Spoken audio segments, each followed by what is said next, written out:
maombi. Amini katika kuzungumza na Mungu. Kwenye mabano andika maombi.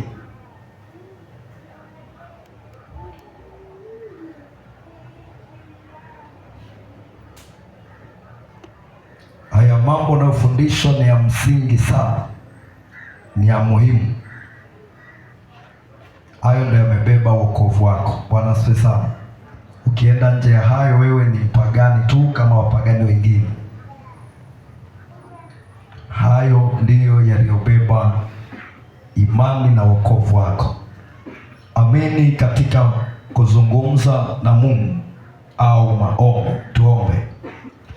Baba yetu na Mungu wetu uliye hai, tunakushukuru Bwana kwa ajili ya jioni ya leo. Asante kwa neema yako ambayo umetupa kuweza kufika tena mbele zako siku ya leo ili tuweze kusikia neno lako.